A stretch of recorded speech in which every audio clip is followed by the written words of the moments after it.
Okay, well, let's talk about St Kilda. I don't think too many people would have picked them against Brisbane. How did they do it? Well, they were sensational, TJ. I think there is a hunger and an attitude shift in St Kilda, and that has come since round 13 when they lost to Adelaide. They had the bye. They addressed it with their members. This is the last quarter highlights. They kicked 5 goals 2 to 1 goal 7 in the last quarter, and when you consider the fade out that they had last week, they were leading Collingwood at three-quarter time, then almost got run over. This was such an impressive performance against a Brisbane Lions side who was, I thought, to this point in the top 3 teams in the competition. So we'll wait and see what it does and whether you think, is it an indictment on them for what they served up in the first half of the year. But their last 3 weeks, they've got back to that tough, hard, contested footy. Brisbane were a broken side by the end of it. They became witches' hats. So you don't say that about Brisbane too often under Chris Fagan, but they were destroyers. Plus 11 inside 50s, plus 91 contested possession, 45 marks. And St Kilda, I think, since the bye, they lost to Sydney and they lost to the Adelaide Crows.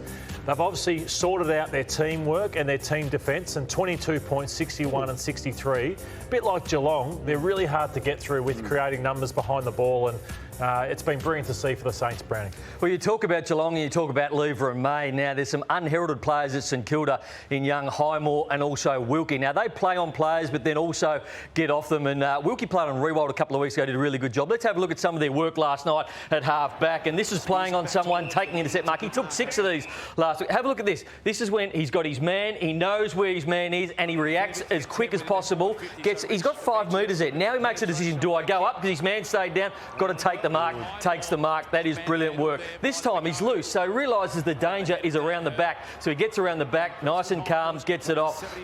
This one now. These 2 guys here are playing on Cameron and also Archie.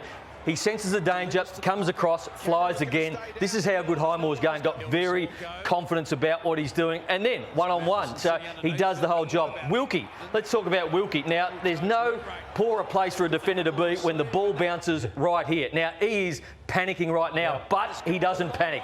Calmly gets it out, does a really good job. He's a very calm footballer. This one leaves his man here, senses the danger over here. Have a look at Wilkie. When he decides to go, he really goes to help out, takes the mark, they go forward, he kicks a goal. They've found a couple of beauties. Cucumber. Yeah, up and about. He's sharp. Up and about. Look, that sequence of wins they've got on the roll of after the loss to Adelaide, it wasn't just the loss, TJ, it was the manner in which that loss came after a 6-goal lead. But Brett Ratton, post-match last night, referred to the fact that the meetings they had were season and character shaping.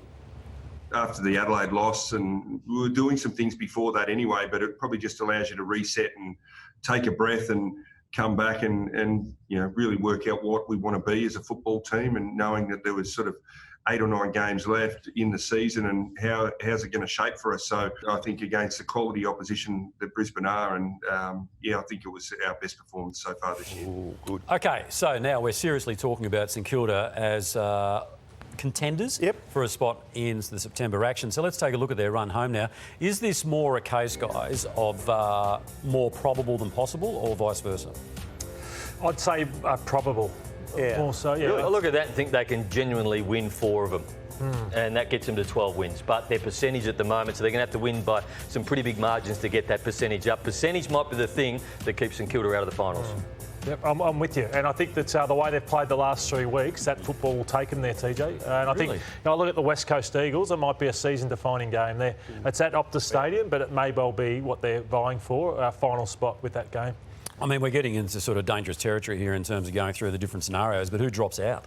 Well, I think West Coast are really struggling, and currently Fremantle are in the top 8, and they have a horrendous run home. And Brisbane have got a dent in there. Yeah, they have, and they've had some more dramas, not just with the loss, but with Eric Hipwood going down with an ACL. Yes, Bill. It's obviously through their structure around last night, and it's going to throw their structure around for the remainder of the year. And this happened just before quarter time. It's the left knee that buckles there, and they knew straight away. And I've checked in with the club this morning, and they still are talking, as they were last night, that it is going to be an ACL, and they're obviously hopeful. Scans show something that they don't yet expect, TJ, but it was pretty disconsolate scenes there for obviously Eric and those around him, because they do love him and he's had a really good season. Yeah, thank goodness they got Danaher, because without that, how would they go in the finals? Now they've got McStay and Danaher. Charlie Cameron's going to have to produce more than he did, just 4 disposals, well beaten last night. So it does throw their forward mix out. Can they win it without Hipwood? Not sure now.